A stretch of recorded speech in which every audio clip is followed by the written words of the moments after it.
अभिव्यक्ति माध्यम का एक महत्वपूर्ण पाठ है स्वावृत्त लेखन और रोजगार संबंधी आवेदन पत्र। इस पाठ के अंतर्गत हम आपके समक्ष 5 बिंदुओं पर अपनी विचारधारा को प्रस्तुत करेंगे। सबसे पहला, स्वावृत्त की विशेषताएं। दूसरा, स्वावृत्त का रूप आकार। तीसरा, स्वावृत्त की प्रस्तुति। चौथा, विविध सूचनाओं का ब्यौरा। और अंतिम है स्वावृत्त और आवेदन पत्र। जहां तक सबसे पहले बिंदु स्वावृत्त की विशेषताओं का सवाल है, तो हम आपको बताना चाहते हैं कि स्वावृत्त की पहली विशेषताएं होती है कि उसमें किसी व्यक्ति के समस्त उपलब्धियों का ब्यौरा दिया हुआ होता है। दूसरी विशेषताएं है कि एक स्वावृत्त का वह ब्यौरा कम शब्दों में लेकिन संक्षेप में प्रस्तुतिकरण का आईना होता है। स्वावृत्त की तीसरी विशेषता यह होती है कि एक अच्छा स्वावृत्त हमेशा तथ्यात्मक शुद्धियों से पूर्ण और समस्त प्रकार की अशुद्धियों से रहित होता है। दूसरे शब्दों में कह सकते हैं हम कि एक स्वावृत्त अपने समस्त उपलब्धियों को लेकर साथ चलता है। उन उपलब्धियों में किसी प्रकार की त्रुटि की गुंजाइश नहीं होती है और वह स्वावृत्त बहुत कम बिंदुओं के साथ बहुत सारी उपलब्धियों को समाहित किया रहता है। इसका कारण यह होता है कि स्वावृत्त यानी बायोडाटा आप जिसके समक्ष प्रस्तुत करते हैं उसके पास समय की संतुलित सीमा होती है और वह अपने उस संतुलित सीमा में ही अपने विचारधारा को रखता है।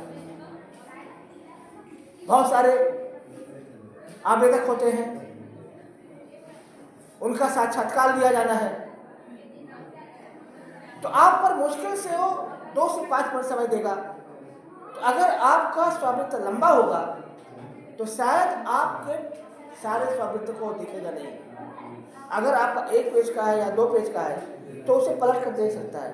अगर आपका 10 पेज का हो गया, 12 पेज का हो गया या 5-6 पेज का भी हो गया तो इसी बात का समय नहीं को पलट कर देखेगा और ये मान कर चलेगा कि आपका जो पूरा बायोडाटा पूरा फर्जीवाड़ा है। तो स्वावृत्त की इन विशेषताओं के बाद जो सवाल उठता है इसका रूप आकार। जैसा कि मैंने पहले बताया कि अगर स्वावृत्त बहुत ही छोटा है तो उसमें सारी उपलब्धियां समाहित नहीं हो सकती हैं और यह बहुत बड़ा है, यानी अगर वो 2 पेज से 3 हो गया, 4 हो गया, 5 हो गया, 6 हो गया, बहुत तरह के पेजों में हो गया, तो वह स्वावृत्त अपने रूप और आकार में कभी भी प्रभावशाली नहीं हो सकता।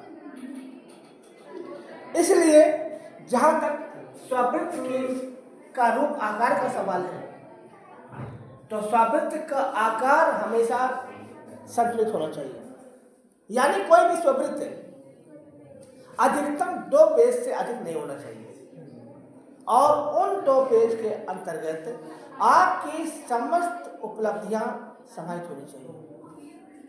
उसे बायोडाटा को जो आपका जो साक्षात्कारकर्ता होता है, जो इंटरव्यू बोर्ड होता है, उसी को ध्यान से देखता है और सारे के सारे जो है जो बायोडाटा होते हैं उनको रिजेक्ट कर देता है।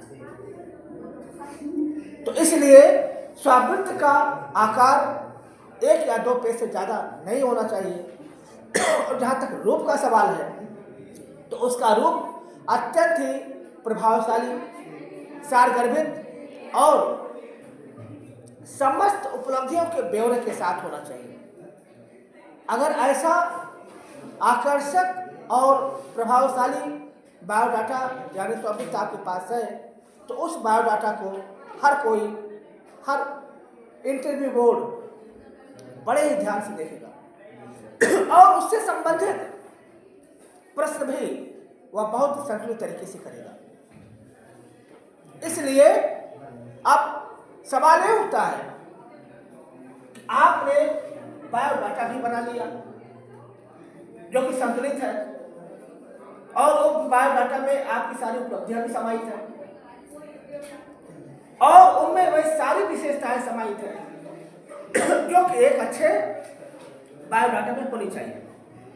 लेकिन सवाल ये होता है आप उस बायोडाटा का प्रस्तुतिकरण कैसे करें। इसका कारण यह है कि जब आप रोजगार संबंधी आवेदन पत्र अप्लाई करते हैं, आप अपने लिखित परीक्षा को पास करते हैं और पास यानी उत्तीर्ण करने के पश्चात जब आपका साक्षात्कार का समय आता है और उस साक्षात्कार में आप अपने आप को प्रस्तुत करते हैं तो हर साक्षात्कार का पहला प्रश्न यही होता है, अपने बारे में कुछ बताइए। तो अपने बारे में बताने का मतलब ये होता है कि आपने जो बायोडाटा इंटरव्यू बोर्ड के समक्ष प्रस्तुत किया है आप उसका प्रस्तुतिकरण करने जा रहे हैं। यह ठीक उसी प्रकार से है जैसे आपने अपना प्रोजेक्ट का पेपर तैयार किया और उस पेपर को आपको 2 मिनट में प्रेजेंट करना है। लिखने के लिए आपने तमाम प्रकार के सोर्स इकट्ठा किए, किताबों को देखा और आपने सोशल मीडिया देखा और क्या क्या नहीं देखा, तब जाकर के आपका जो है आपका प्रोजेक्ट तैयार हुआ। ठीक वैसे ही आपका स्वावृत्त का जब प्रस्तुतिकरण करना होता है तो उसमें सबसे पहली बात यह होनी चाहिए कि स्वावृत्त हमेशा संक्षिप्त एवं सारगर्भित रूप से प्रस्तुत होना चाहिए। स्वावृत्त को प्रस्तुत करते समय जिस दूसरी बात का ध्यान देना होता है वह यह ध्यान देना होता है कि आपका लहजा यानी प्रस्तुतिकरण इस कदर होना चाहिए, इस टाइप से होना चाहिए कि वह साक्षात्कार बोर्ड को प्रभावित करे। और इसके लिए जो तीसरी बात जरूरी है स्वावृत्त को प्रस्तुत करते समय कि आपका कॉन्फिडेंस यानी आत्मविश्वास बहुत ही संतुलित होना चाहिए। ऐसा भी आत्मविश्वास नहीं होना चाहिए कि आप गलत को सिद्ध करने पर लग गए, ऐसा भी नहीं होना चाहिए कि आप अपनी बात ही नहीं रख पाए। तो आप इस बात का ध्यान रखें कि जब भी आपके बायोडाटा से संबंधित प्रश्न होता है तो आप पहले से विचार करके जाएं कि आपको किन बिंदुओं को सामने रखना है, किस तरीके से रखना है, आप पूरी योजना बनाकर जाएं। तो कुल मिलाकर के जब आप अपने बायोडाटा को प्रस्तुतिकरण करते हैं तो नंबर 1 आप पूरे आत्मविश्वास से प्रस्तुत करें। दूसरा, आप कम से कम समय में अपनी सारी बातों को रखें। तीसरा, आप अपने ब्यौरों को प्रस्तुत करते समय, अपने बायोडाटा को प्रस्तुत करते समय संतुलित रहें। बहुत बढ़ा चढ़ा कर भी नहीं आपको सामने रखना है और बहुत अधिक जो है कह सकते हैं कि संक्षेप में भी नहीं रखना है। ऐसा प्रस्तुत करें कि आपका जो परीक्षक है यानी जो आपका इंटरव्यू बोर्ड है, उसका जो हेड है, जो मेंबर्स है, वह आपकी बातों को ध्यान से सुने और आपकी बातों से प्रभावित हो जाए। अब सवाल ये होता है कि आप जिस बायोडाटा को प्रस्तुत करने जा रहे हैं, जिसको आपने संतुलित बनाया है और जिसमें आपने संक्षिप्तता का भी ध्यान रखा है, संतुलन का भी ध्यान रखा है और तमाम प्रकार के जो है उपलब्धियों का भी ध्यान रखा है, और उनमें किन सूचनाओं का ब्यौरा होना चाहिए, यानी आपके बायोडाटा में किन बातों का समाहित होना चाहिए। बायोडाटा आपका देखा जाए तो 3 भागों में लिखा जाना चाहिए। सबसे पहला आपका व्यक्तिगत परिचय। व्यक्तिगत परिचय में आपका जन्म तिथि, दूसरा आपका नाम, तीसरा जो है आपका शैक्षणिक उपलब्धियां। ये 3 बातें आती हैं आपके व्यक्तिगत परिचय में। इसके पश्चात आपका जो दूसरा भाग होता है वो होता है आपकी विशेष उपलब्धियाँ।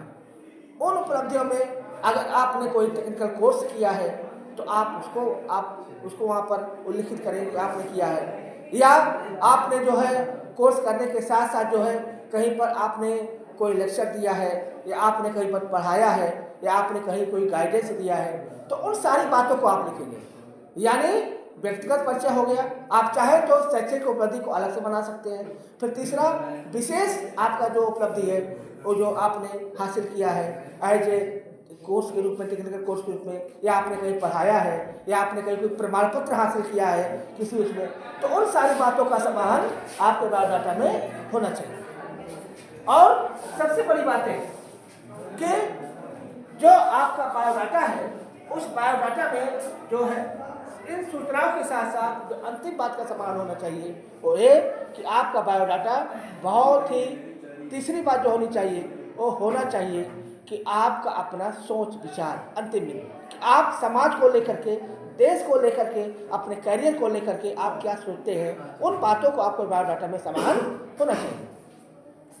और सबसे अंतिम बात है स्वावृत्ति और आवेदन पत्र का गहरा संबंध है। आप अपने बायोडाटा को बनाते हैं, उसका आप संतुलित आकार रखते हैं, तमाम विशेषताओं को समाहित करते हैं, और जब आप अपने एप्लीकेशन को अप्लाई करते हैं तो आप अपने बायोडाटा को सबसे ऊपर इसलिए रखते हैं ताकि आपके बायोडाटा से कहीं ना कहीं बहुत अच्छा प्रभाव पड़े इंटरव्यू के टाइम पर। रिटर्न में तो नहीं पड़ेगा, इसलिए बायोडाटा आपके कह सकते हैं करियर का आत्मा होता है, आपके करियर की जो है कह सकते हैं कि प्राणवायु होती है। इसलिए बायोडाटा को हमेशा संतुलित बनाना चाहिए और प्रभावशाली बनाना चाहिए, और प्रस्तुतिकरण भी आकर्षक तरीके से करना चाहिए। तो ये है आपका पाठ स्वावृत्त लेखन और रोजगार संबंधी आवेदन, जिसको हम बिंदुवार इस प्रकार से रख सकते हैं। स्वावृत्त अपनी विशेषताओं में अपने जो है संक्षिप्त रूप, आकर्षक रूप को समाहित करता है। रही बात इसके रूप आकार का तो संतुलित होना चाहिए, रही बात प्रस्तुतिकरण का तो आकर्षक प्रस्तुतिकरण होना चाहिए, और रही बात सूचनाओं के ब्यौरे का तो 3 बिंदु होना चाहिए, व्यक्तिगत, फिर उसके साथ साथ उपलब्धियाँ, और तीसरा आपका विचार। और सबसे बड़ी बातें हैं कि जो आपका आवेदन पत्र होना चाहिए वह आवेदन पत्र प्रत्येक कीमत पर जो है देखा जाए तो उसमें तमाम प्रकार की उन विशेषताओं का समाधान होना चाहिए जो कि आपके व्यक्तित्व को इंटरव्यू की समझ उपलब्ध करता है। मैं इन्हीं शब्दों के साथ अपनी बात को